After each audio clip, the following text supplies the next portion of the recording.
కనుక ప్రభుత్వ భయంకరమైన ఈ కరోనా వ్యాధి ఇంకా పూర్తిగా తగ్గలేదు. దానికి సరైన ఔషధం కూడా కనుక్కలేకపోయారు. ప్రభు మీరు సహాయం చేయండి. ఇలాంటి తెగుళ్ళు వెళ్ళి కూడా మీ చిత్తం లేకుండా మీ ఏర్పాటు లేకుండా రావడం లేదు. ప్రభు మీరే తెగులు ఆఫ్ చేశారు.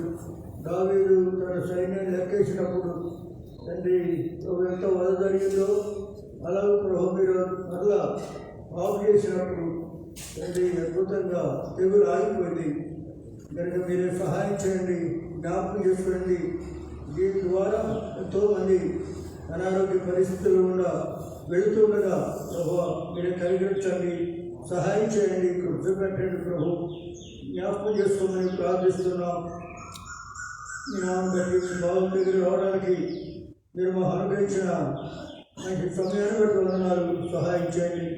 అలాగే మా ప్రభు మా తండ్రి వంటగదిలో ఈ సేవను కూడా జ్ఞాపకం చేసుకోండి. మీరు మా ప్రభు బాధ్యతలు కావాల్సిన మీ కృప మీ సహాయం దాల్చేయమని ప్రార్థిస్తున్నాం.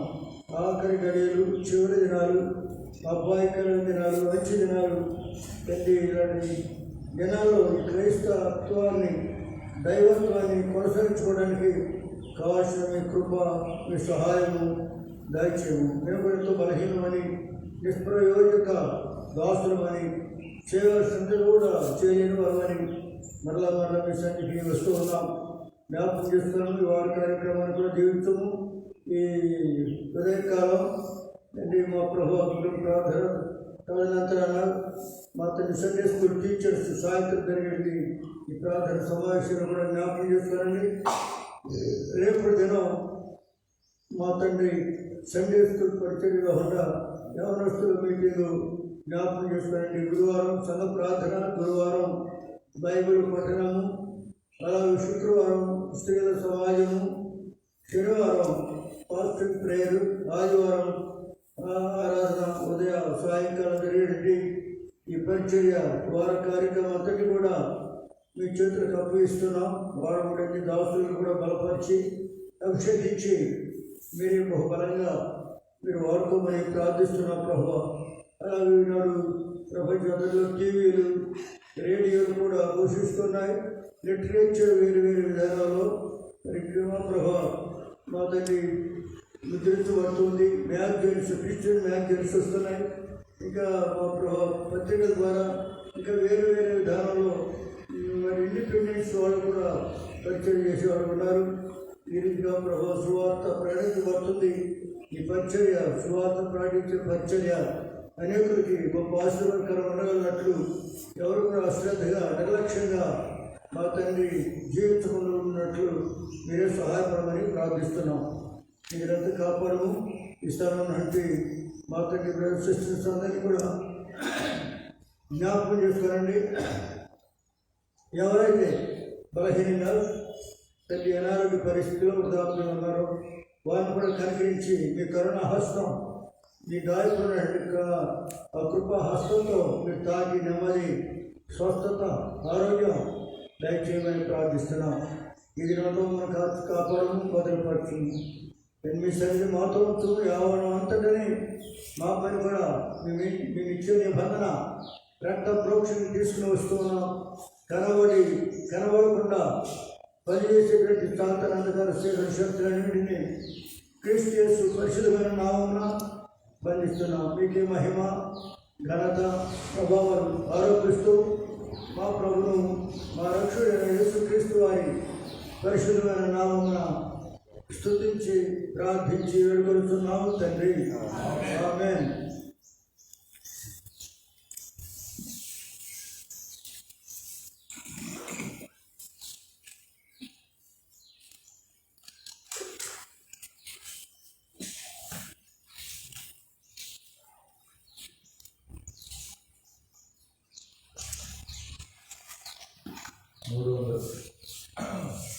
మూడు వందల 9 జయమని పాడు ప్రభు యేసు మధ్య హోసన్న నాటి. 269 పాత పుస్తకం, 309 కొత్త పుస్తకం.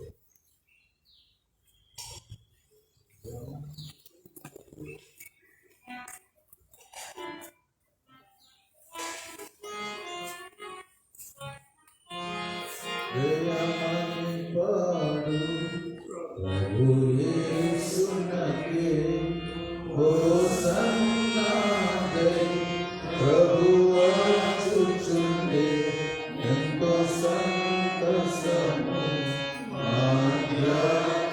ఆధ్యాత్మసమందు సంగీతము జయమని పాడు మనము మారేదము మహిమనిది గొప్పది మనము మారేదము మహిమనిది గొప్పది దూరగాని రోగగాని మనమిత్తబడెదము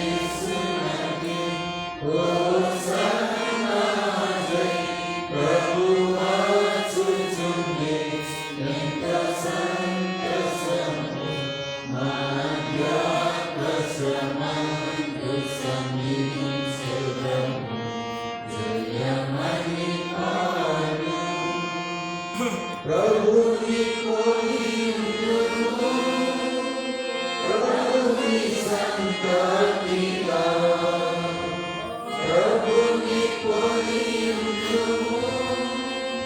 ప్రభుని సంతతిగా ప్రభు ప్రత్యక్షమైనప్పుడు అమర్త్యత ధరించుము ప్రభు ప్రత్యక్షమైనప్పుడు అమర్త్యత ధరించుము పొందెదము ప్రభువుని మనమయన పరమే పొందెదము ప్రభువుని మనమయన పరమే జయమని పాడు ప్రభు యేసునకే హోసన్నా జై ప్రభు వచ్చుచుండే ఎంతో సంతసము ఆధ్యాత్మసమందు సంగీతము జయమని పాడు మన నిరీక్షణయే ప్రభుని చూడుమని మన నిరీక్షణయే ప్రభుని చూడుమని తృప్తి చెంది నింపబడెదం వాంఛలు తీరును తృప్తి చెంది నింపబడెదం వాంఛలు తీరును ప్రభుని రుచించెదము మనమయన పరమే ప్రభుని రుచించెదము మనమయన పరమే జయమని పాడు ప్రభు యేసునకే హోసన్నా జై ప్రభు వచ్చుచుండే ఎంతో సంతసము ఆధ్యాత్మసమందు సంగీతము జయమని పాడు దైవ సంకల్పమే ప్రభువుకు ముందుకే దైవ సంకల్పమే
శుభము జయమని పాడు.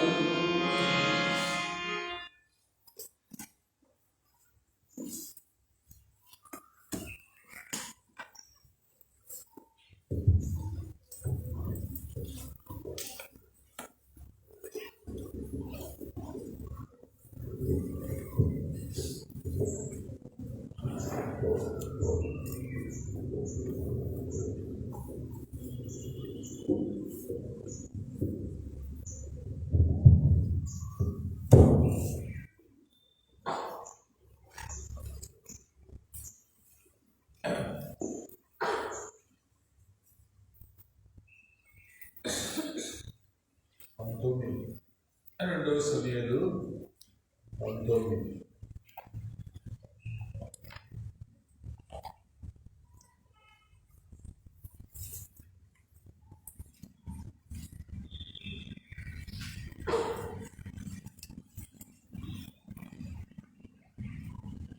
రాజు తన కుమారుని గూర్చి దుఃఖించు ఏడ్చుచున్నాడన్న సంగతి ఆ దిన జనులందరూ విని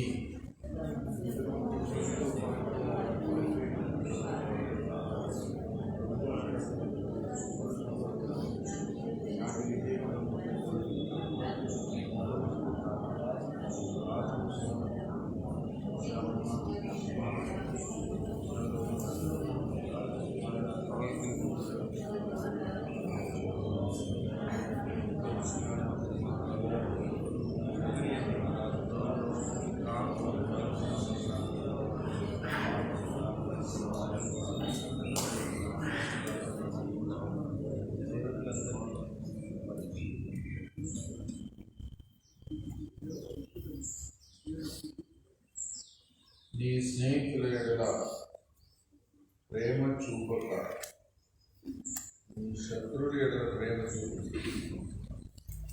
ఈ దినమున అధిపతులను సేవకులను నీకు ఇష్టజనులు కారని నువ్వు కనపరిచితివి. మేమందరం చనిపోయి అప్సలం బ్రతికి ఉండిన ఎడల అది నీకు ఇష్టమవునన్న మాట ఈ దినమున నేను తెలుసుకొనుచున్నాను. ఇప్పుడు లేచి బయటికి వచ్చి నీ సేవకులను ధైర్యపరచుము.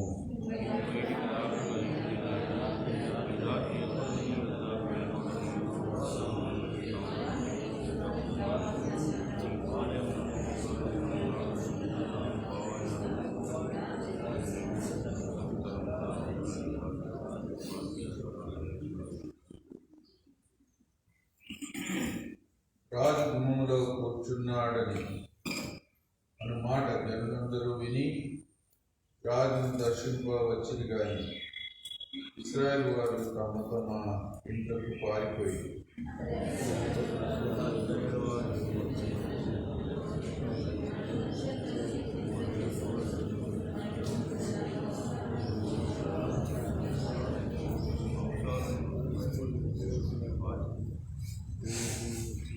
మన మీద మనం రాజుగా పట్టాభిషేకం చేసిన అబ్షలోము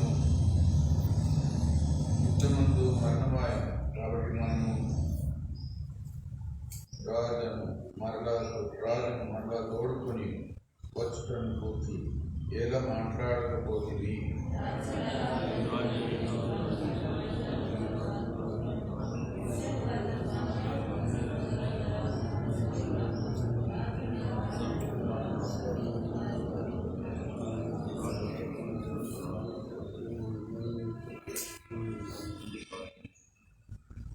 మీరు నాకు ఎముకనంటినట్టు మాంసమునంటినట్టు సహోదరులే ఉండగా రాజును కోడుకొని రాకుండా మీరెందుకు ఆలస్యం చేస్తున్నారని యూదావారి పెద్దలతో చెప్పుమని ఆజ్ఞయించండి.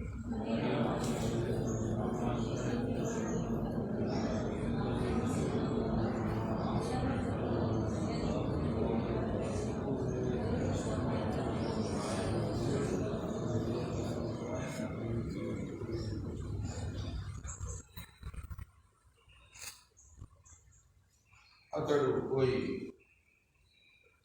ఎవరిను తప్పకుండా యూదా వారందరినీ రాజునకు ఇష్టపూర్వకముగా లోపడినట్లు చేయగా నీవు సేవకులందరినీ మళ్ళా రావాలన్న ఉపమానం వారు రాజునకు పంపి రాజు తిరిగి యోర్దాను నది పొద్దకు రాగా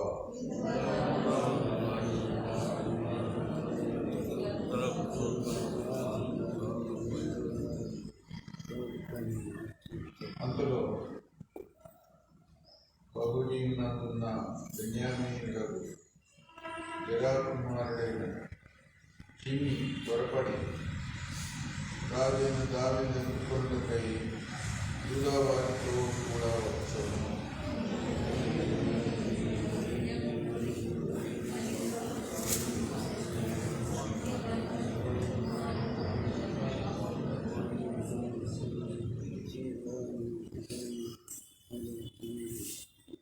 రాజు యొక్క నది దాటి రాజు ఇంటి వారిని అవతలకు దాటించుటకును రాజు దృష్టికి అనుకూలమైన దాన్ని చేయుటకును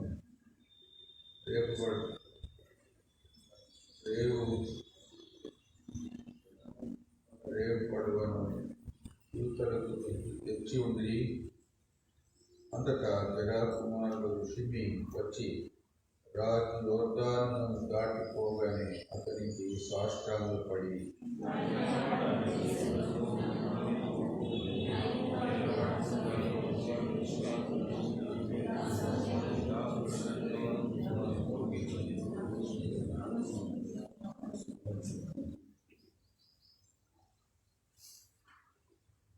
నేను పాపం చేస్తే నాకు తెలిసినది కనుక యోసేపు వాళ్ళందరితో కూడా నా ఏలిన వాడును రాజును నిన్ను ఎదుర్కొనుటకై నేను ముందుగా వచ్చి ఉన్నానని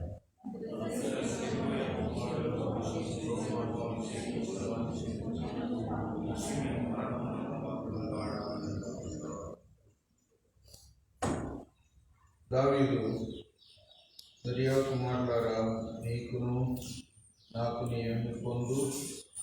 ఇట్టి సమయంలో మీరు నాకు విరోధులవుదురా? ఇశ్రాయేలు వారిలో ఎవరైనా ఈ దినమున మరణశిక్ష నొందుదురా? ఇప్పుడు నేను ఇశ్రాయేలు మీద రాజున ఎత్తిన సంగతి నాకు తెలిసే ఉన్నదని చెప్పి ప్రమాణం చేసి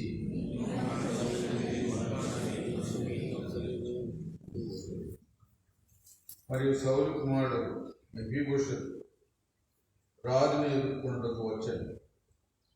రాజు పారిపోయిన దినం మొదలుకొని అతడు సుఖముగా తిరిగి వచ్చిన నాటి వరకు అతడు కాళ్ళు కడుకొనకయు, గడ్డము కత్తిరించుకొనకయు, బట్టలు ఉతుక్కొనకయు ఉండెను.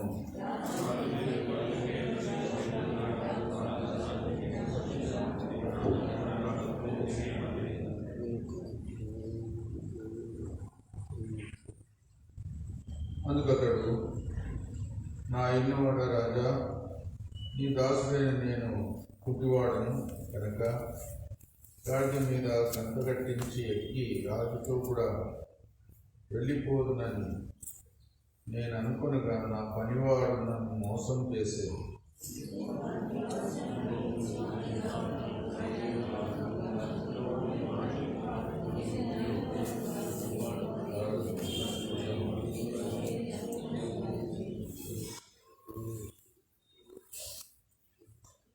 నా తండ్రి ఇంటి వారందరూ నా ఏలినవాడును రాజును నీ దృష్టికి మృతుల వంటి వారై ఉండగా నీవు నీ పల్లె యొక్క భోజనం చేయవారితో నీ దాసుని నన్ను చేర్చితివి. కాబట్టి ఇకను రాజు అయిన నీకు మొరపెట్టుటకు నాకేమి న్యాయమని అనగా,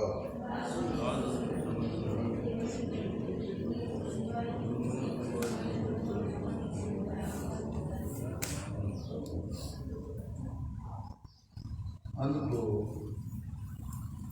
మెఫీబోషెతు, నా ఏలినవాడవు నువ్వు నీ దగ్గరికి తిరిగి క్షేమముగా వచ్చి ఉన్నావు కనుక అతడు అంతయు తీసుకొని వచ్చున నేను.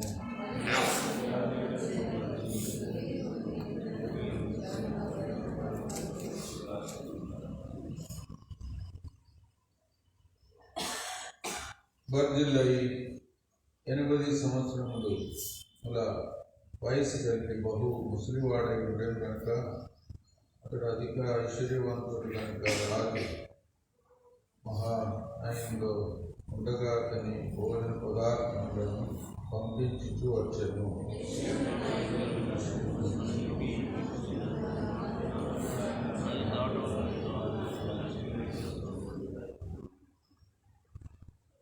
వచ్చిలై రాజు నీతో కూడా శ్రీమునకు వచ్చుటకు ఇక నేను ఎన్ని దినములు బ్రతుకపోదును?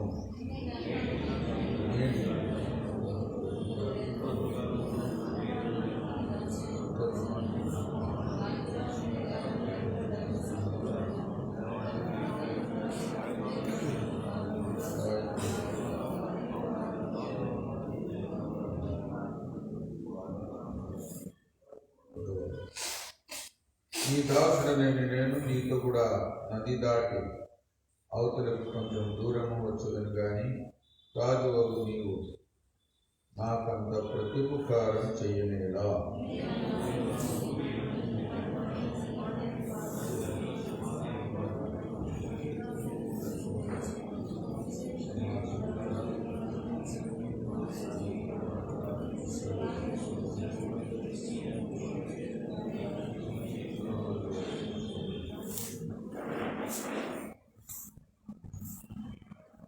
రాజు సింహం నాతో కూడా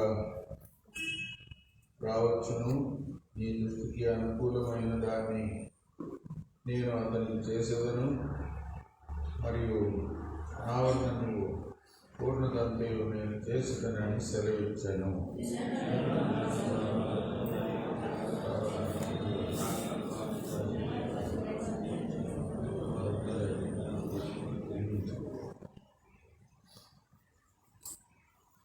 యూదా వారందరూ ఇశ్రాయేలు వారితో సగము మందియు రాజును తోడుకొని రాగా రాజు సింహమును వెంట పెట్టుకొని గిల్గాలునకు వచ్చాను.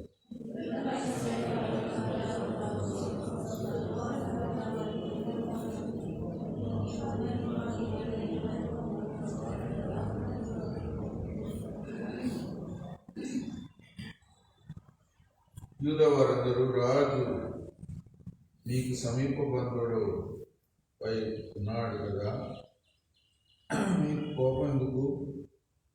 అలాగుండినను మీలో ఎవరమైనను రాజు సొమ్ము ఏమైనను తింటిమా, మాకు ఇనాం ఏమైనా ఇచ్చనా అని ఇశ్రాయేలు వారితో అనేది.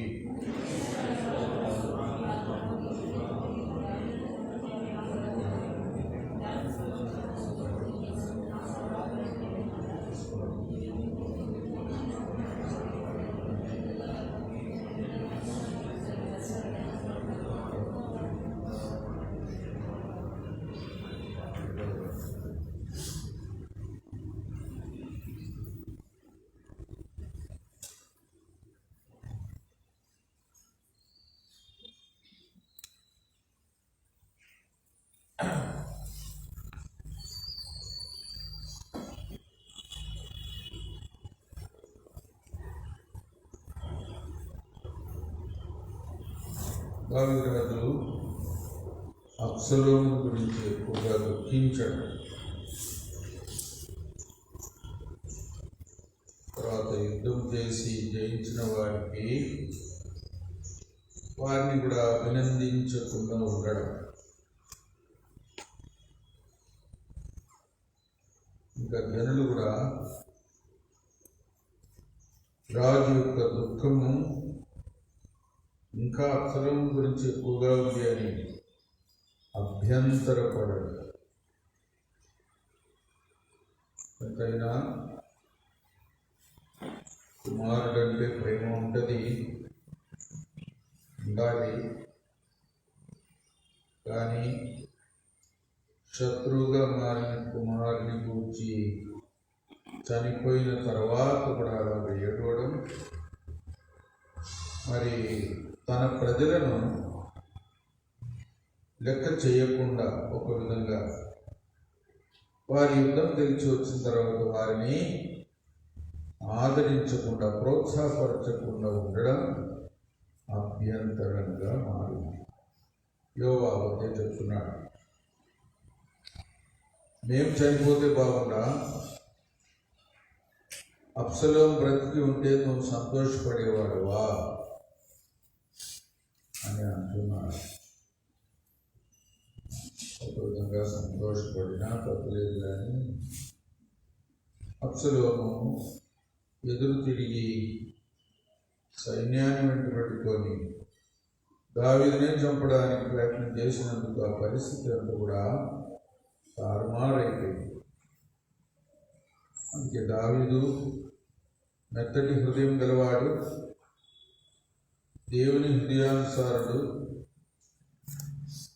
అందుకే అబ్షలోము గురించి ఇంకా దుఃఖపడుతున్నాడు. అదే అభ్యంతరం. ఒక విధంగా దేవుని ప్రజల సంతోషంలో రాజు పాలు పొందాలి. తన వ్యక్తిగతమైన దుఃఖమును ఒక విధంగా ఉన్నా కూడా ప్రక్కకు పెట్టాలి. అలాగ చేసి ఉంటే బాగుంది. సంఘం యొక్క సంతోషంలో మనము ఏకీభవించేవారుగా ఉండాలి. అందుకే సంతోషించు వారితో సంతోషించు, దుఃఖపడు వారితో దుఃఖపడు అని ఒక మాట కూడా రోమా 12:17. రోమా 12:17. సంతోషించు వారితో సంతోషించుడి, ఏడ్చు వారితో ఏడు. అంటే సహవాసం. ఒక విధంగా మన వ్యక్తిగత సంతోషము కంటే సంఘం యొక్క సంతోషము ప్రాముఖ్యం. లేదా మన వ్యక్తిగత దుఃఖం కంటే సంఘం యొక్క దుఃఖం ఎక్కువగా గమనించాలి, పట్టించుకోవాలి. ఎందుకంటే మనం సంఘంలో ఉన్నాం కనుక. రాజు తన ప్రజల యొక్క సంతోషాన్ని సంతోషంగా పెంచవలసి ఉంది. అప్పుడు ప్రజలు అభ్యంతరపడేవారు కాదు. ఒక విధంగా దేవుని ప్రజలే మనకు ఆత్మీయంగా సంతోషం ఇచ్చువారు.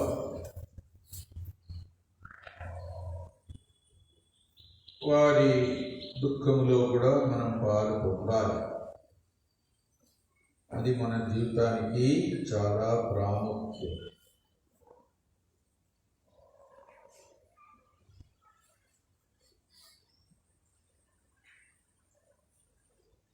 యోవాబు చాలా గొప్ప హెచ్చరిక ఇస్తున్నాడు. రాజు బయటకు వచ్చి ప్రజల్ని ఎవరిని కలుసుకోకుండా లోపల ఇంట్లో ఉండి ఏడుస్తూ ఉంటే ఏమన్నాడు? 7వ వచనం చదవండి. 2 సమూయేలు 19:7. బయటికి రాకుండిన ఎడల ఈ రాత్రి ఎవడను నీ యొద్ద నిలబడను చెప్పుచున్నా, బాల్యం నుండి నేటి వరకు అపాయములన్నిటికంటే అది నీకు కష్టతరంగా ఉండునని రాజుతో మనవి చేయగా రాజు లేచి వచ్చి గుమ్మంలో కూర్చుంది.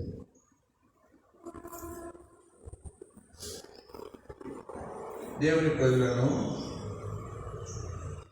ఇంకా సైన్యాధిపతులను సిపాయిలను మరి ప్రోత్సాహపరిచేది, ఆదరించేది, వారితో సంతోషించేది, వారెంతో ఆశతో రాజు యొద్ద నుండి ఎదురు చూచారు. అది ఒకరు చేయకపోతే వారు ఇంకా వెళ్ళిపోతారు. రాజు ఒక విధంగా శత్రువైన అబ్సలోమునే ఎక్కువ ప్రేమించినట్టు, తన ప్రజలను ప్రేమించినట్టు, వారు ఇంత ప్రాణం తెగించి యుద్ధం చేసి వచ్చినా కూడా వారిని కనీసం స్వీకరించడానికి కూడా రాజు గుమ్మం దగ్గర కూర్చొని ఒక అభ్యంతరం అయిపోయింది. ఒక విధంగా ప్రభు రెండవసారి వచ్చినప్పుడు ప్రభు అనేకులను, తన దాసులను, తన పిల్లలను ఎంతో అభినందించేది ప్రభువే చేస్తాడు. నమ్మకమైన మంచి దాసుడా, కొంచెంలో నమ్మకంగా ఉంటివి కాబట్టి ఎక్కువలో నిన్ను బాధ్యుడిగా చేస్తాను, నీ యజమానుని సంతోషంలో పాల్గొ, నీ యజమానుని సంతోషంలో పాలివాడుకొని ప్రభువే మెచ్చుకుంటాడు. ఒక విధంగా ప్రభు తన శిష్యులను, దాసులను, ప్రజలను ఎలాగ మెచ్చుకుంటాడో, ప్రోత్సాహపరుస్తాడు అనేది వాక్యంలోనే మనం చూడవచ్చు. బహుమానం కూడా ఇస్తాడు.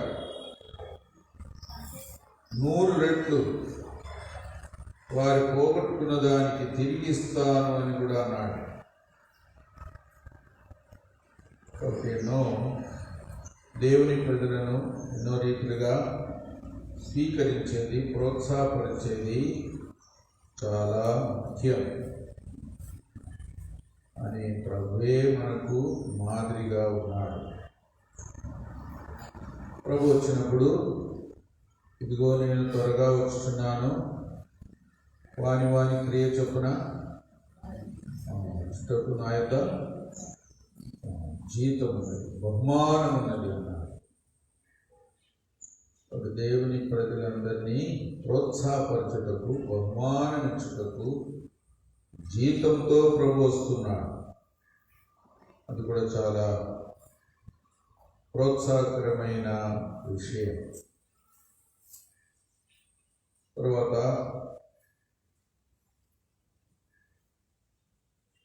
పౌలు కూడా అనేక దేవుని బిడ్డలను అనేక రీతులుగా మెచ్చుకోవడము, వారు చేసిన త్యాగానికి, చూపిన ప్రేమకు, త్యాగానికి కూడా వారిని అభినందించడం కూడా చూస్తాం. అకుల ప్రిస్సిల్లా వారిని కూడా పౌలు అపోస్తలుడు ఎంతో మెచ్చుకుంటాడు. ఆ మాట చదవండి. రోమ 16:4 క్రీస్తు యేసునందు నా జత పని వారే ప్రిస్కిల్లాకు అకులకు నా వందనములు చెప్పుడి. వారు చూడండి, నా ప్రాణం కొరకు తమ ప్రాణములను ఇచ్చుటకైనను తెగించి మరి సంఘములకు వందనములు చెప్పుడి. నేను మాత్రం కాదు, చూడండి, అన్య జనులోని సంఘంలో వారందరూ వీరికి కృతజ్ఞులై ఉన్నారు. కృతజ్ఞులై ఉన్నారు. కాబట్టి ఎంతోమంది పౌలపోస్తులతో పాటు సేవలో పాల్పొందిన వారిని మెచ్చుకుంటాడు, ప్రయాసపడిన వారిని మెచ్చుకుంటాడు. ఇంకా ప్రిసిల్లాకులనైతే ఎంతో త్యాగసహితమైన సమర్పణతో తన ప్రాణాన్ని రక్షించడానికి కూడా వారి ప్రాణాలు పెట్టడం కూడా ముందుకొచ్చిన వారని మెచ్చుకుంటాడు. అది అవసరం. ఎవరైనా మంచి విధానంలో సమర్పణతో త్యాగంతో ప్రాణమే లెక్క చేయకుండా సమర్పణ చేసుకుంటే వారిని అభినందించితే తగ్గిన వారు కూడా అలాంటి సమర్పణ గలవారుగా కాగలరు అని ఒక సవాలుతో అనేకులను ముందుకు నడిపించడానికి పౌలపోస్తులు కూడా పెంచుతున్నారు. కాబట్టి అనేక సందర్భాల్లో ప్రోత్సాహపరిచేది అవసరం. దేవుని ప్రజలు ఏదైనా ప్రయాసపడినప్పుడు, త్యాగం చేసినప్పుడు, ప్రాణం తెగించి సేవలో పోరాటంలో ఉన్నప్పుడు వారిని ప్రోత్సాహపరిచేది అవసరం.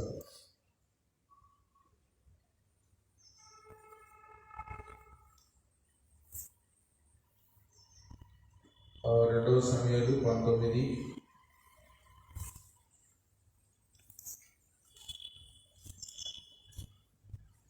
10. రాజుగా పట్టాభిషేకం చేసిన అబ్షలోము యుద్ధమందు మరణమాయెను. కాబట్టి మనం రాజు మరణ లోకం వచ్చిన గురించి ఏలా మాట్లాడకపోతే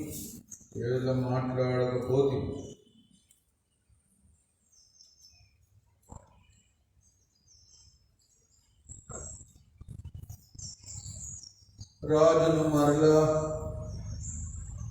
అబ్షలోము చనిపోయిన తర్వాత ఇశ్రాయేలు వారు కూడా రాజును మరలా తీసుకొచ్చి ఇశ్రాయేలు యూదా రెండిటికి కూడా రాజుగా చేయాలి, స్వీకరించాలి, ఆహ్వానించాలి. ఇశ్రాయేల్ దేశం అంతటికి దావీదు రాజుగా ఉండాలి అని అందరికీ ఆశ వచ్చింది. మరి ప్రభువును మనము స్వీకరించే విషయంలో వ్యక్తిగతంగా తీర్మానం ఉంటుంది, సంఘముగా కూడా ఉంటుంది. ఇంకా లోకమంతా కూడా అనేకులు, లోకమంతటిలో కూడా అనేకులు యేసు ప్రభువును అంగీకరించే మనసు గలవారు అవుతారు. ప్రత్యేకంగా ఇశ్రాయేలు వారు కావాలి. ఎందుకంటే వారితోనే దేవుడు తన స్వకీయుల యుద్ధకు తాను వచ్చినాడు. స్వకీయులు తను అంగీకరించలేదు. అంగీకరించే దినం కూడా వస్తుంది, రావాలి. ఒక విధంగా ఇశ్రాయేలు వారు యేసు ప్రభువును త్రోసివేయడం అన్యజనులకు తరుణం అని కూడా రాయబడి ఉంది.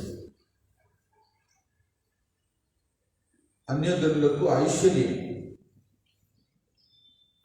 యూదులు సువార్తను నిరాకరించినప్పుడు అపోస్తలులు కూడా ఏమన్నారంటే, అయితే మీరు సువార్తను స్వీకరించారా, అయితే మేము అన్యుల దగ్గరికి పోతాం, అన్ని దేశాలకు పోతాం అన్నారు.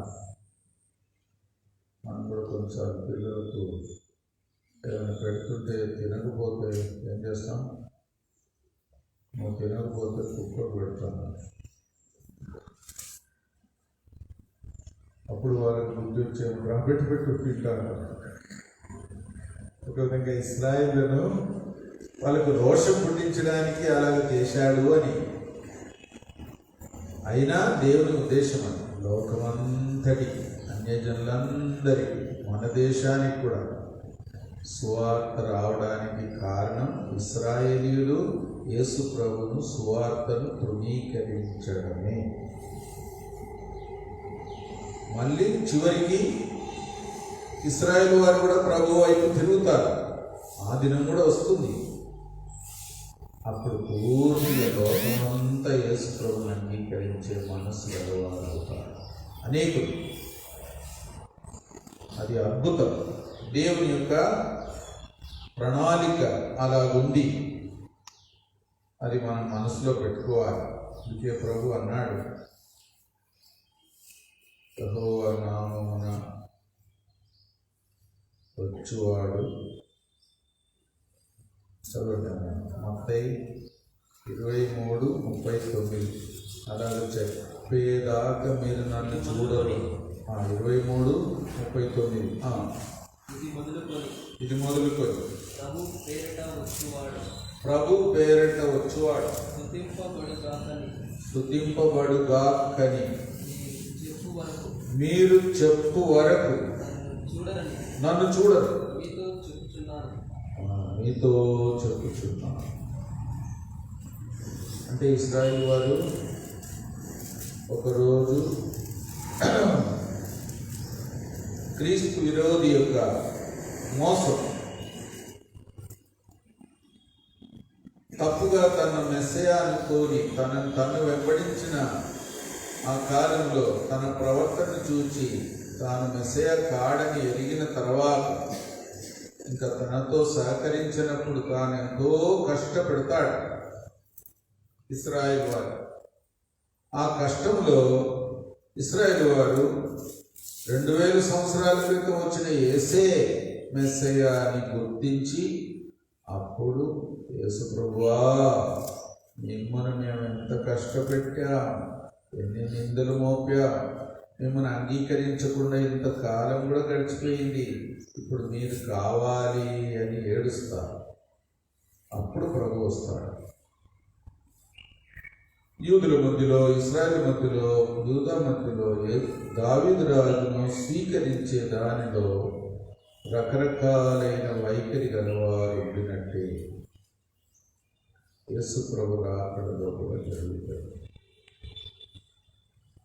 ఇంకా జకరియా 12లో వారు ఒక్కడే కుమారుని కొరకు ఏడ్చినట్టు కూడా ఏడుస్తారు అని ఉంది. జకరియా 12:10 ఎవరైనా చదువు. దావీదు సంతతి వారి మీదను, యెరూషలేము నివాసుల మీదను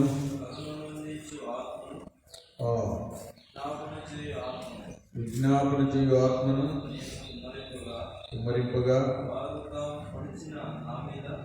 వారు తాము పొడిచిన నా మీద దృష్టి ఉంచి ఒకడు తన ఏక కుమారుని కొరకు దుఃఖించినట్లు జ్యేష్ఠ పుత్రుని విషయమై ఒకడు ప్రలాపించినట్లు అతని విషయమై దుఃఖించుచు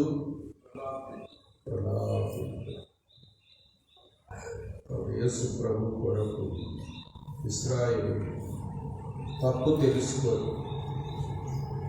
క్రీస్తు విరోధిని మొదట నమ్మి మోసపోయి 2000 సంవత్సరాల క్రితం వచ్చి వారి మధ్యలోనే జీవించి శ్రమ పెట్టబడి చంపబడి తిరిగి లేచిన పరలోకానికి వెళ్ళిన యేసే కావాలి, ఆయనే నిజమైన మెస్సయ్యని గుర్తిరిగి ఆయన కొరకు ఏడుస్తారు. ఎంత పొరపాటు చేశాం, ఎంత మిమ్మల్ని నిందించాం, ఎంత త్రోసివేశాం, ఎంత దౌర్భాగ్యులు, ఎంత పొరపాటు చేశాం అని ఏడుస్తారు. అప్పుడు ప్రభు దిగి వస్తారు, ఇశ్రాయేలు కొరకు దిగి వస్తారు. వాటి అలాగా ఇశ్రాయేలు యొక్క చరిత్ర మనకు ఒక గొప్ప సవాలు, ఒక మాదిరి. దావీదు రాజును అబ్షలోము చనిపోయిన తర్వాత ఇశ్రాయేల్ వారు, యూదా వారు పోటీ పడుతున్నారు. ఇప్పుడు ఆయనను ఎట్లా స్వీకరించాలి, త్వరగా స్వీకరించాలి, రాజుగా చేసుకోవాలి అని పోటీ పడుతున్నారు, ఆశపడుతున్నారు, ఎదురు చూస్తున్నారు. అలాంటి పరిస్థితి యేసు ప్రభు రాకడలో కూడా ఉంటుంది. అదొక ఛాయ.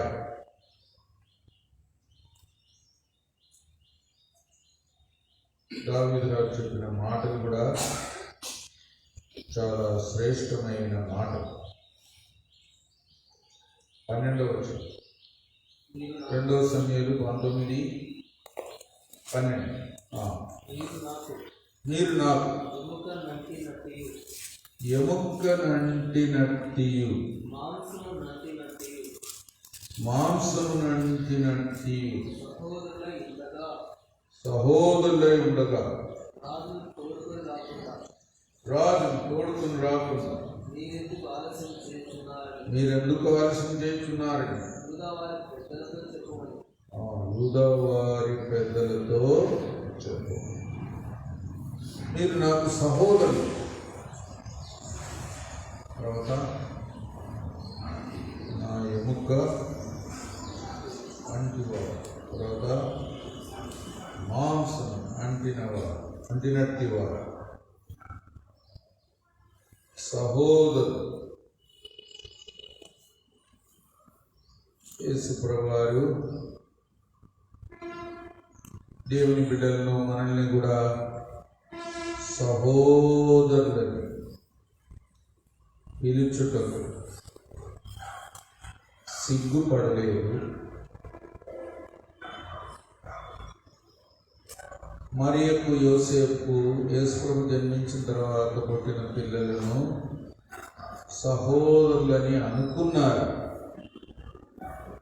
కానీ ప్రభు వారు కాదు, నా తండ్రి చిత్తం చేయవారే నాకు సహోదరులు అని కూడా చెప్పడం జరిగింది. ఎంతైనా యేసు ప్రభు మనలను సహోదరులను పిలువడం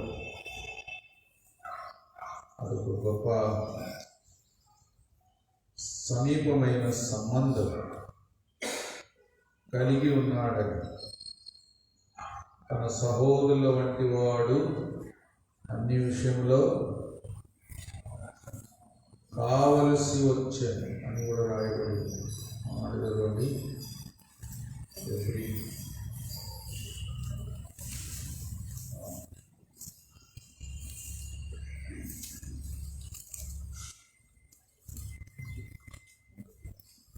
ఫిబ్రవరి 2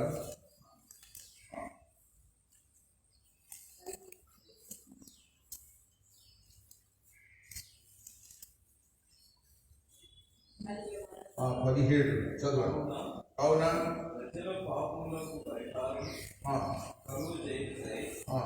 దేవుని సంబంధమైన కార్యములలో కనికరమును నమ్మకమును గల ప్రధాన యాజకుడకు నిమిత్తం అన్ని విషయంలో ఆయన తన సహోదరుల వంటి వాడు కావలసి వచ్చే.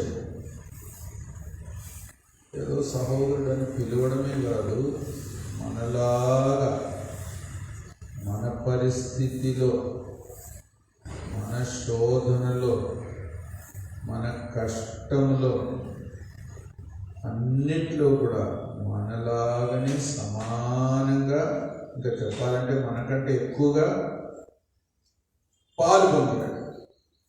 అందుకే సహోదరుడు వంటి వాడు కావలసి వచ్చాడు. యేసు ప్రభు మనకు సహోదరుడు,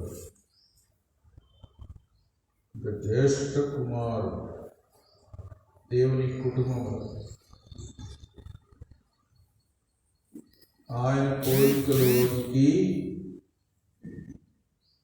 మనలను మార్చి ఆయన మనకు జ్యేష్ఠ కుమారుని వలె తండ్రి కుటుంబంలో ఉండబోతున్నాడు. అది దేవుని నిత్య సంకల్పం. అది కూడా ఒక విధంగా సహోదరుడు అన్న మాటకు ఒక అర్థం. రోమా 8:29. ఎందుకనగా తన కుమారుడు అనేక సహోదరులు జ్యేష్ఠుడవునట్టు దేవుడు ఎవరిని ముందెరిగిన వారు తన కుమారుడితో సారూప్యం గలవారగుటకు వారిని ముందుగా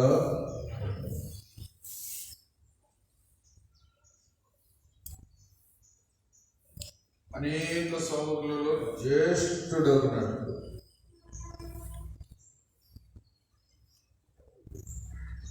తన కుమారునితో సారూప్యం గలవారు వారిని ముందుగా నిర్ణయించారు. దేవుని ఉద్దేశం అది మనల్ని యేసు ప్రభువు వలె మార్చాలి, ఆయన పోలికలోనికి మార్చాలి, ఆయన జీవం మనకివ్వాలి, ఆయన అంతస్తులోనికి మనల్ని తేవాలి, ఆయనకు సహోదరులుగా కావాలి. ఆయన జ్యేష్ఠ కుమారుని వలె ఉండాలి. నిత్యత్వంలో దేవుని కుటుంబంలో ఇది దేవుని ఉద్దేశం. దావీదు రాజును చేర్చుకున్నది, దావీదు రాజు వారిని ప్రేమతో అంగీకరించినది, ఆహ్వానించినదంతా కూడా యేసు ప్రభు మనలను చేర్చుకునే దానికి ఒక ఛాయగా ఉంది. ఇంకా నా మాంసంలో మాంసం, ఎముకలో ఎముక అన్న మాట ఇంకా గొప్ప మాట.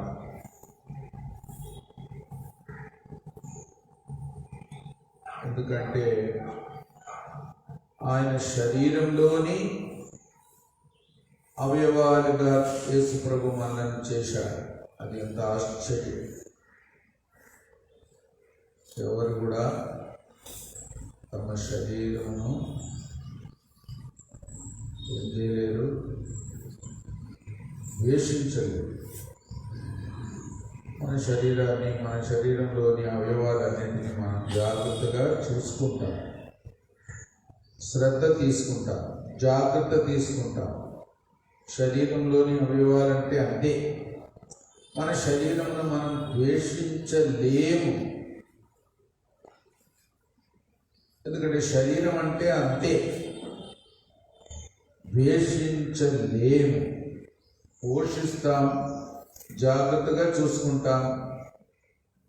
ఏదన్నా కీడు జరిగినా కూడా దాన్ని బాగు చేసుకుంటాం, స్వస్థపరచుకుంటాం, ఏదైనా జాగ్రత్తగానే తీసుకుంటాం. ఇప్పుడు యేసుప్రభు శరీరంలోని అవయవాలుగా దేవుడు మనల్ని చేశాడంటే ఎంత ప్రేమ, ఎలాంటి బంధుత్వం, ఎలాంటి జాగ్రత్త మన మీద ప్రభువుకున్నది అనే దానికి గుర్తు. అందుకే నా ఎముకల్లో ఎముక, నా మాంసంలో మాంసం అన్నమాట. యేసు ప్రభు మనలను తన శరీరంలోని అవయవాలుగా చేశాడు. అనేక అవయవాలు అయినా ఏక శరీరం. ఆల్ ఆర్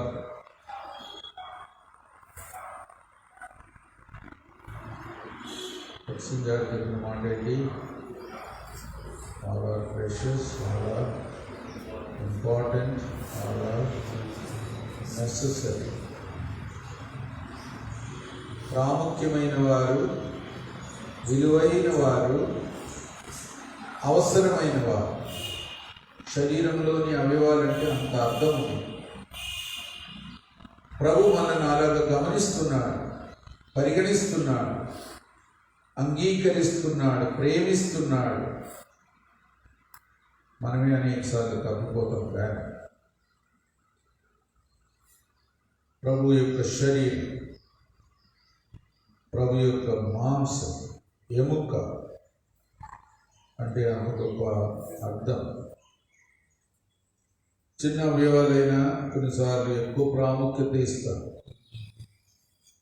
కొన్ని ప్రాముఖ్యమైన అవయవాలు బయటికి కనబడవు, అవి లోపట ఉంటుంది, దాగి ఉంటుంది. అవి లేకుండా అసలు బ్రతకలేం కూడా. లేకుండా బ్రతకగలరా?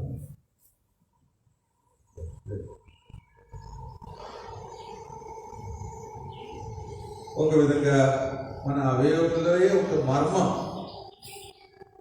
సంఘంలో కూడా అలా ఉంటారు. మనం దాన్ని గమనించాలి.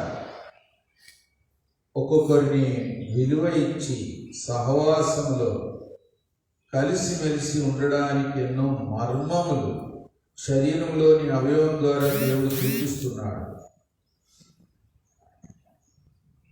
భక్సింగ్ గారు చెప్పేవారు, ముక్కులో దేవుడు అంటే కరెంటు పెట్టాడు,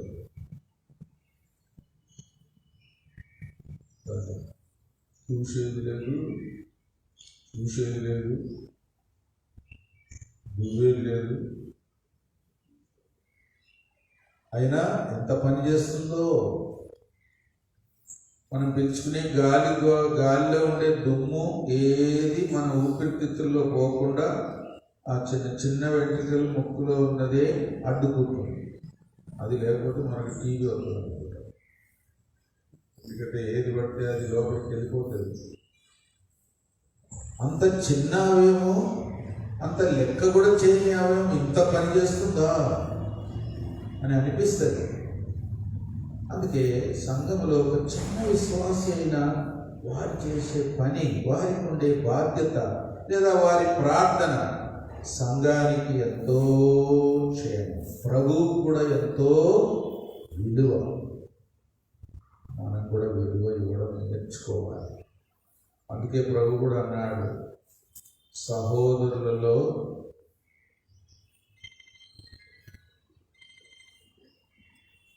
మీ సహోదరులో అల్పుడైన వారికి మీరు ఏం చేశారో అది నాకు చేసినట్టే. ఏమన్నాడు ప్రభు? అల్పుడా, చిన్నవాడు. అల్పుడే కదా. మత్తయి సువార్త 25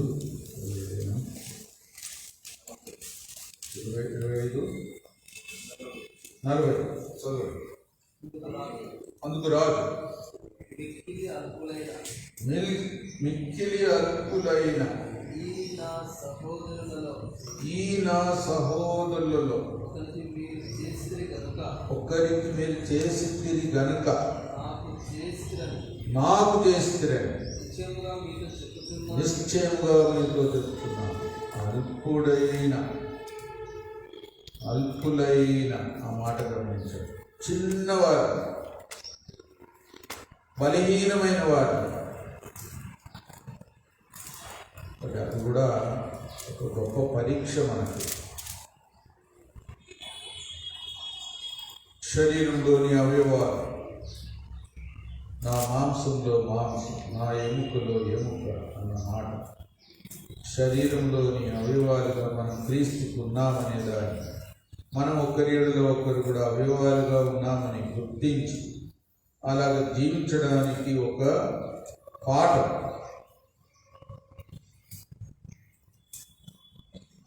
ప్రభు మనకు శిరస్సు అంటే నియంత్రణ, అధికారం, ఆజ్ఞ ఆయన యొద్ద నుండే వస్తుంది, రావాలి. ఇంకెవరు ఆ శిరస్సు యొక్క బాధ్యత తీసుకోకూడదు. ఒకటే తలకాయ,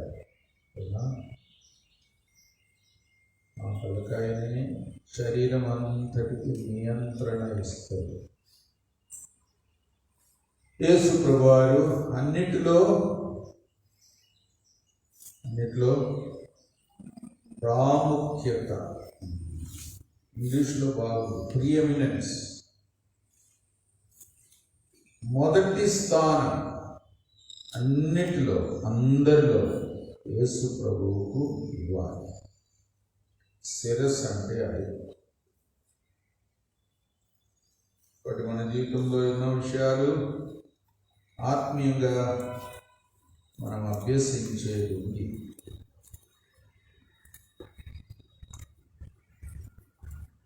షిమ్మి కూడా వచ్చి దావీదును ఆహ్వానించి అప్పుడు తప్పులు కూడా ఒప్పుకొని ముందు శపించినాడు కదా, రాళ్ళు రుమినాడు, దుమ్ము పోశాడు. ఇప్పుడు సిగ్గుపడి తప్పులు ఒప్పుకొని దావీదు రాజు దగ్గర పశ్చాత్తాపపడి, నేను చేసిన తప్పును జ్ఞాపకం చేసుకోవద్దు రాజా అని బ్రతిములాడుకుంటున్నాడు. ఒక విధంగా యేసు ప్రభు రాకడలో కొంతమంది రొమ్ము కొట్టుకుంటారు అని కూడా ఉంది, విలపిస్తారు. అప్పుడైనా విలపించడం మంచిది. సిగ్గుపడతారు అని కూడా ఉంది. మానవుడి మొదటి యోహాను 2:28. కాబట్టి చిన్న పిల్లలారా, ఆయన ప్రత్యక్షమగునప్పుడు ఆయన రాకడని మనము ఆయన దగ్గర సిగ్గుపడక ధైర్యం కలిగి ఉన్నట్లు మీరు ఆయన ఎదురు నిలిచి ఉండి. సిగ్గుపడక మనుషులు ఎదుట ప్రభువుని గూర్చి ఎవరు సిగ్గుపడతారో వారిని గూర్చి ప్రభు తండ్రి ఎదుట సిగ్గుపడతాడు అని కూడా చెప్పాడు. మనుషులు ఎదుట ఎవరు ఒప్పుకుంటారో వారిని నేను తండ్రి ఎదుట ఒప్పుకుంటాను. ఘనత ఉంది, ఒక విధంగా పొరపాటు చేసిన వారికి హెచ్చరిక కూడా ఉంది చేసేవారు. కానీ ప్రభు రాకడ ఒక గొప్ప పరీక్షగా ఉంటుంది.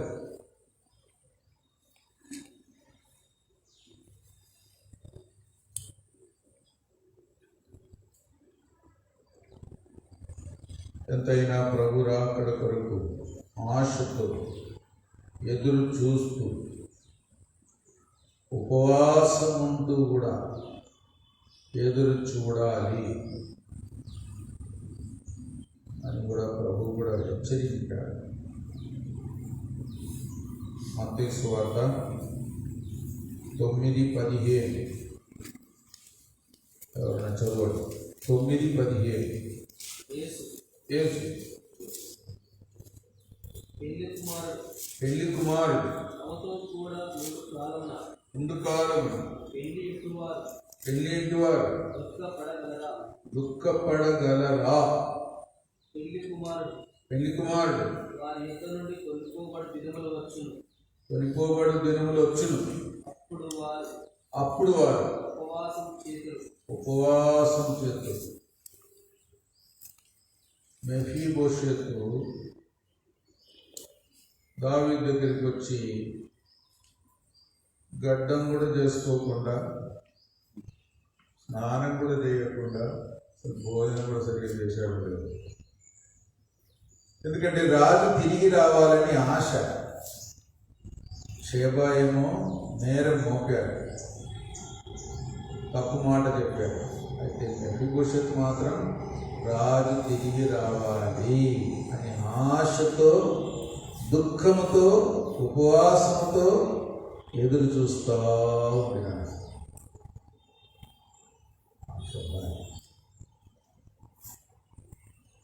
మనం ప్రార్థించేది,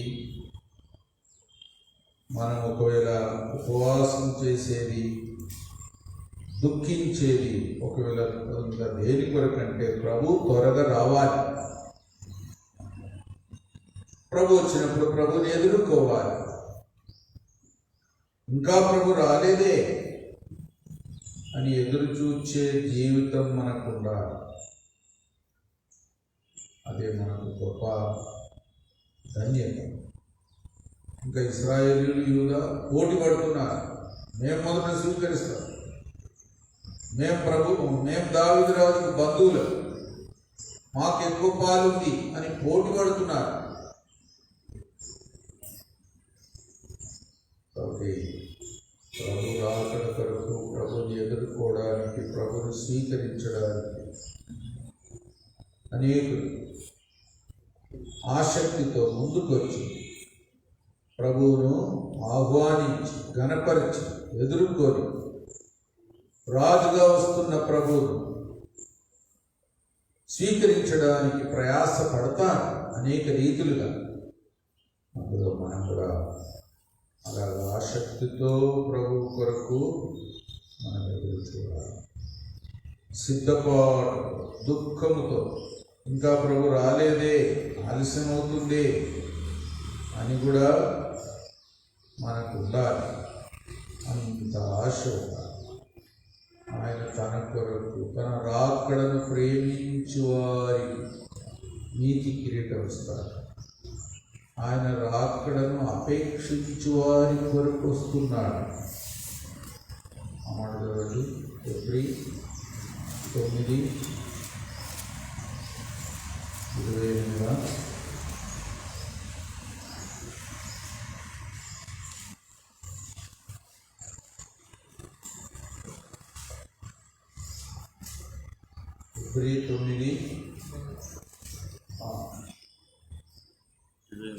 28. లాగుననే క్రీస్తు కూడా అనేకుల పాపం భరించదు. ఒక్కసారి అతుక్కుపడదు. అనంతవరకు కనిపెట్టుకుని వారి రక్షణ నిమిత్తం పాపము లేకుండా రెండవసారి రక్షించమని కనిపెట్టుకొని ఉండువారు. ఆ మాట చూడండి, కనిపెట్టుకొని. అదే మన నుండి ప్రభు ఎదురు చూస్తున్నారు. ప్రభు రాకడ కొరకు కనిపెట్టుకొని ఎదురు చూస్తూ, ప్రేమిస్తూ, ఆశతో, ఉపవాసముతో ఆయనను ఎదుర్కోవడానికి సిద్ధపడిన వారుగా ఉండాలి. ఆశతో, మామూలు ఎదురు చూడడం కాదు. అలాంటి వారే ధన్యులు. అలా ముందుగా ఈ చివరి దినాల్లో ప్రభు రాకడ కొరకు ఎదురు చూచే పరిస్థితిలో మనం కూడా ఉంటున్నాం. లోకమంతా కూడా అలా కావాలి. ఒకవేళ వారు మారు మనసు పొందకపోతే షిమ్మిలాగా దుఃఖముతో, సిగ్గుతో ప్రభు దగ్గర రొమ్ము కొట్టుకోవాల్సి కూడా వస్తుంది కొంతమంది. అలాంటి పరిస్థితి రాకుండా చూసుకోవాలి. అనేకులకు కూడా ఆ పరిస్థితి రాకుండా మనం ప్రార్థన చేయాలి. లోకమంతా సిద్ధపడాలి. ధైర్యంతో, విశ్వాసంతో, సంతోషంతో ప్రభుని ఎదుర్కొనేవారు కావాలి. అది లోకం యొక్క అవసరం. క్రైస్తవులు చాలామంది సిద్ధపడలేదు, మారు మనసే పొందలేదు, ఏదో ఆచారంగా ప్రార్థన చేసుకుంటున్నాను. అది సరిపోదు. బుద్ధిగల కన్యకల వలె కావాలి. నూనె సమృద్ధి గలవారుగా ఉండాలి. దీపం వెలిగేటట్టు ఉండాలి. మెలకుగా ఉండాలి. అలాంటి వారు అవడం ధన్యత. అలా కావడానికి కూడా ప్రార్థన చేయాలి. ప్రాముఖ్యమైన అంశాలు ప్రార్థన కూడా చేయండి. విద్యాధరరావు ఒక బలహీనం ఉన్నాడని చెప్పాడు, ప్రార్థన చేయమన్నారు. ఇంతవరకు చేసిన ప్రార్థనకు వందనాలు కూడా చెప్పాడు. తర్వాత గుడి సిస్టరు వెల్లూరు ట్రీట్మెంట్ కూడా ముందు ఎప్పుడో పోయినప్పుడు ఏదో తప్పు ట్రీట్మెంట్ ఇచ్చారు వాళ్ళు. ఇప్పుడు దాన్ని సరి చేయడానికి వాళ్ళే కష్టపడుతున్నారు. కాబట్టి ఆ ట్రీట్మెంట్ కూడా మంచి విధానంలో జరిగి స్వస్థత పొందినట్లు ప్రార్థన చేయాలి. మరి వారం అంతటి కార్యక్రమం, మరి మోటో కార్డు, క్యాలెండర్స్ ప్రింటింగు, వాగ్దానాలు కూడా కొన్ని రాసి అందరికీ ఇవ్వాలని, అది కూడా చాలామంది ప్రయాసపడడం కూడా మంచిది. వాక్యం రాయడం ఎంతైనా మనకు ధన్యత. అందుకే కొంతమంది దేవుని బిడ్డలు సమర్పించుకొని రాస్తున్నారు కూడా. అది అనేకులకు అందియాలి. అది కూడా ప్రార్థన చేయాలి. ఈ వారం అంతటి కార్యక్రమం కొరకు కూడా ప్రార్థన చేయాలి. బాగలేని వారి కొరకు కూడా ప్రార్థన చేయాలి. ఒక సహోదరుడు వారు